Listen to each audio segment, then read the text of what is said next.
Bismillahirrahmanirrahim. Assalamualaikum warahmatullahi wabarakatuh. Pada video kali ini kita akan belajar mengenai dasar-dasar peluang. Jadi kita akan belajar peluang itu apa, contoh-contoh praktisnya seperti apa, sehingga harapan saya setelah Anda menyaksikan video ini, Anda bisa mengerjakan beberapa problem-problem terkait peluang. Baik, kalau kita bicara peluang, maka kita akan akrab dengan notasi ini atau simbol ini, yaitu PA. PA itu apa? PA itu sebenarnya adalah banyaknya kejadian A dibagi dengan banyaknya semua kejadian yang mungkin dalam suatu percobaan.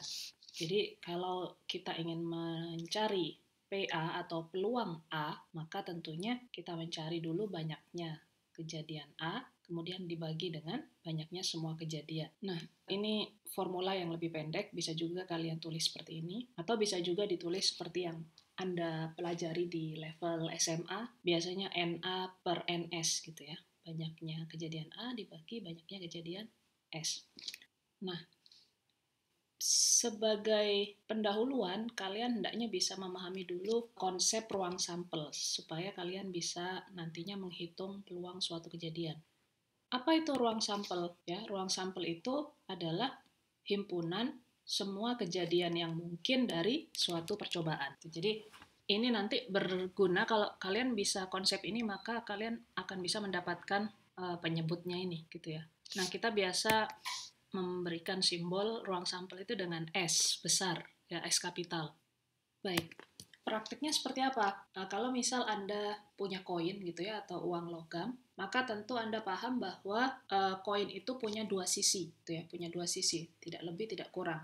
Sisi pertama biasanya angka, kemudian sisi lainnya, sisi kedua berupa gambar. Nah, kita singkat saja misalkan A dan G. Nah, berarti untuk peristiwa satu koin atau koin yang dilantunkan satu kali, maka ruang sampelnya itu adalah A dan G, gitu ya. Menulisnya seperti ini, S sama dengan kurung kurawal A, G. Nah, sekarang bagaimana kalau dua koin? Kalau dua koin tentu agak sedikit berbeda. Jadi, kalau Anda punya dua koin atau satu koin yang dilempar dua kali, ya, maka ruang sampelnya akan menjadi seperti ini. Ya, kalau satu koin Anda punya AG, kalau dua koin atau satu koin yang dilempar dua kali, maka tentunya kita punya ruang sampel yang seperti ini. Kita menggunakan bantuan diagram pohon ya, tree diagram untuk mendapatkan ruang sampelnya. Nah, jadi tentunya ruang sampelnya ada tidak lagi dua tapi ada empat, yaitu AA, AG, GA, dan GG gitu kan.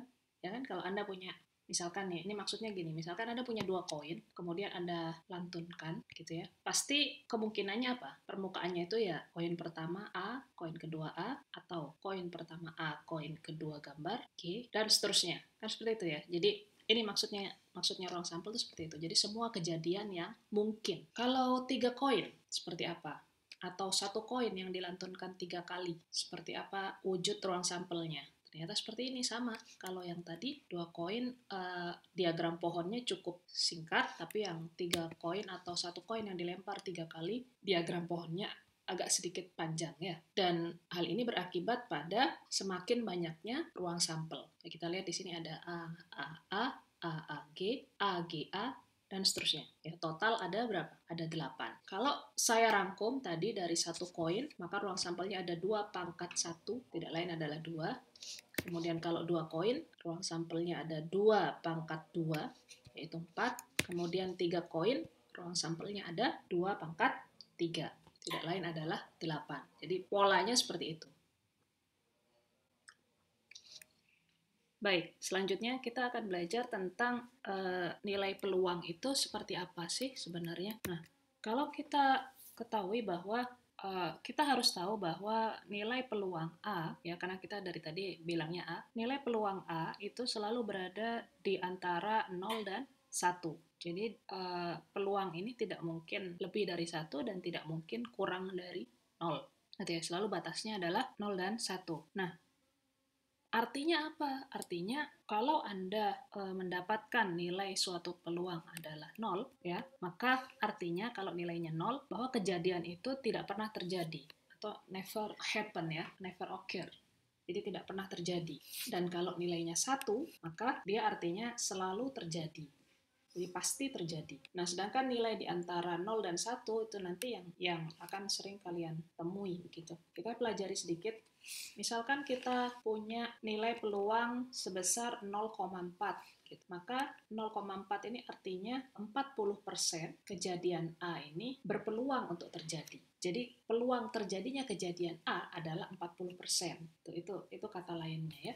Selanjutnya kalau misalkan kita juga kayak tadi ya, kita bicara nilai peluang A sama dengan 0,4, artinya apa? Artinya kalau Anda punya 10 sampel, maka 4 diantaranya itu kejadian A. Kalau Anda punya sampel 100, maka 40 diantaranya itu adalah kejadian A. Itu artinya peluang A 0,4. Semoga bisa dipahami ya. Nah, kemudian kita coba contoh yang lebih real lagi. Misalkan Anda meneliti atau mensurvei dari 100 mobil ya, dari 100 mobil yang beredar di jalanan Mataram misalkan, itu berapa banyak sih mobil yang berwarna merah Anda survei. Nah, ternyata munculnya peluang pengendara mobil berwarna merah itu adalah 0,3 atau 0,30. Nah, artinya apa? Artinya ada 30% peluang dari 100 mobil itu berwarna merah. Jadi ada 30% peluang dari 100 mobil berwarna merah. Ya, kalau Anda memilih sampel 100, berarti 30-nya itu berwarna merah. Atau kalau Anda milih sampelnya 1000, berarti 300-nya dia mobilnya berwarna merah. Jadi makna peluang kurang lebih seperti itu. Nah, sekarang ya, kita punya beberapa contoh. Contoh pertama ada A, B, C, ada 3 pertanyaan. Dan temanya masih sama, yaitu koin atau uang logam. Kenapa saya pilih contoh koin? Karena supaya kalian relatif mudah membayangkan. Harapan saya lebih mudah membayangkan ya kalau contohnya dekat dengan kehidupan Anda. Nah, coba dipahami. Yang A, jika 2 koin dilantunkan, gitu ya, kalau tidak ada berapa kalinya ya berarti 1 kali. Jika 2 koin dilantunkan, berapakah peluang mendapatkan paling sedikit 1 angka, 1A? Paling sedikit 1A berarti boleh nggak 2A? Boleh, ya kan? AA boleh kan? Nah, kita coba jawab ya Kak ya. Seperti yang tadi dicontohkan sebelumnya, sebelum kita mengerjakan problem terkait peluang, kita harus paham dulu ruang sampelnya apa. S-nya itu apa? Oh, S-nya dalam hal ini kalau 2 koin dilantunkan, S-nya ada 4 ya kan? AA, AG, GA, dan GG. Jadi himpunan semua kejadian yang mungkin itu ada 4. Nah, sekarang pertanyaannya apa? Peluang mendapatkan paling sedikit 1 angka. Nah, di ruang sampel ini, mana saja yang paling sedikit 1 angka? Tentunya adalah ini angka-angka, karena dimintanya paling sedikit, berarti paling sedikit 1. Berarti 2 boleh gitu kan? Ini 2 angka, ini 1 angka, ini 1 angka. Ini boleh tidak? Nggak boleh, karena dia tidak ada angkanya. Hanya gambar saja 2. Maka A-nya, ya, kejadiannya dalam hal ini adalah AA, AG, dan GA. Nah, sesuai pola rumus yang tadi, maka peluang A adalah 3 dibagi 4. Dibagi ruang sampelnya. 1, 2, 3. Ya, dibagi 1, 2, 3, 4. 3 per 4. Atau 0,75. Atau sama dengan 75%. Gitu, bisa ya? Nah, untuk yang B, kira-kira gimana? Kalau kita punya 3 koin dilantunkan, berapa peluang untuk mendapatkan paling sedikit 2 gambar? Paling sedikit 2 gambar, berarti 3 gambar boleh nggak? Boleh, ya kan? Karena paling sedikit 2 gambar. Kalau 1 gambar boleh nggak? Nggak boleh, karena dimintanya paling sedikit atau minimal 2 gambar. Maka kembali kita harus tulis dulu ruang sampelnya. Ruang sampel untuk 3 koin itu ada 8 kan? Seperti yang ini. Kemudian kita cari, yang ditanya apa? Peluang mendapatkan paling sedikit 2 gambar. Kita cari semuanya. Yang 2 gambar itu mana saja? Paling sedikit 2 gambar. 1, 2, 3, 4. Ya, ini masuk karena dimintanya paling sedikit. Jadi 3 gambar nggak apa-apa. Maka A-nya adalah AGG, GAG, GGA, dan GGG. Sehingga peluangnya adalah berapa?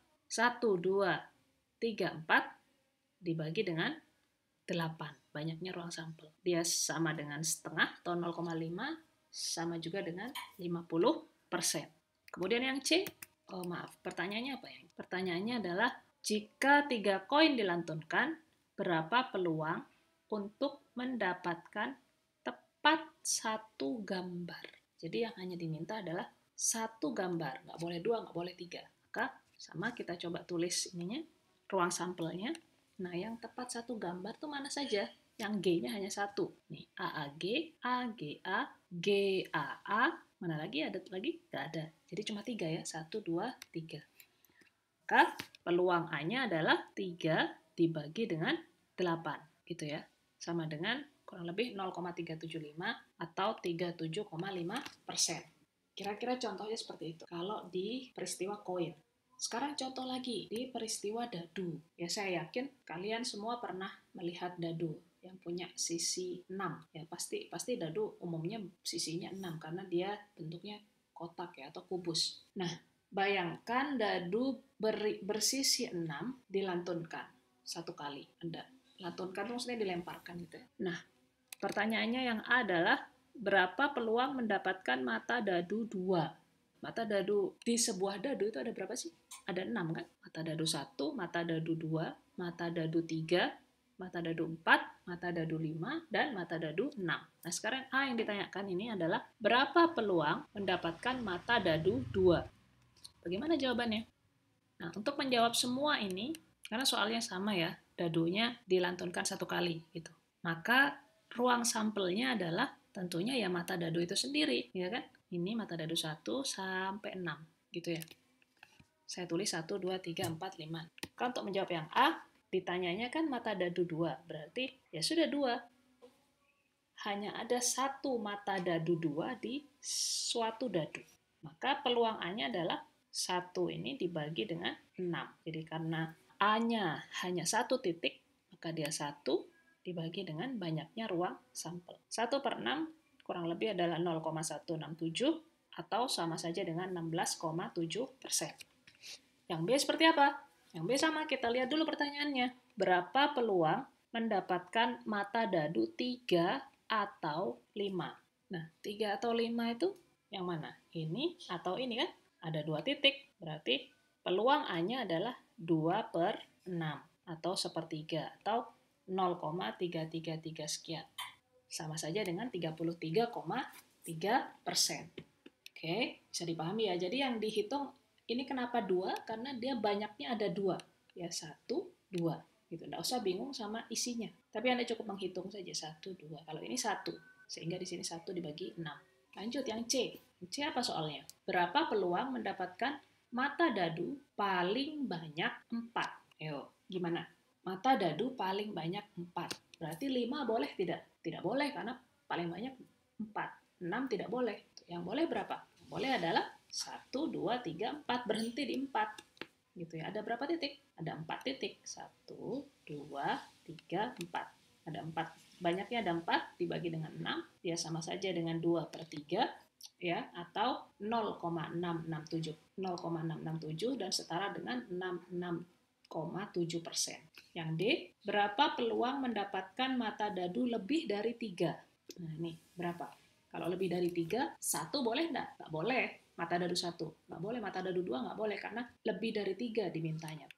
Maka A-nya adalah mata dadu 4, mata dadu 5, dan mata dadu 6. Banyaknya berapa? Ada 3. Berarti 3/6. Sama saja dengan setengah, sama saja dengan 0,5 atau 50%. Oke, jadi kalau Anda melantunkan sebuah dadu, peluang mendapatkan mata dadu lebih dari 3 itu adalah 50%.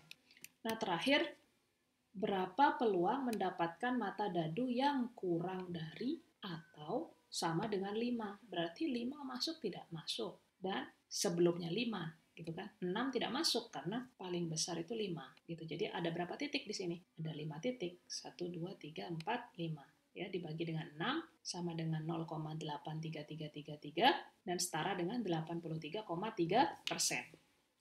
Kira-kira seperti itu. Jadi saya menyajikan 2 contoh, satu tentang koin, satu tentang dadu, dan 2 benda itu ruang sampelnya berbeda. Yang satu untuk koin punya 2 sisi, ya, punya 2 sisi. Yang lainnya dadu punya 6 sisi, sehingga mengakibatkan perbedaan ruang sampel. Tapi konsepnya tetap sama.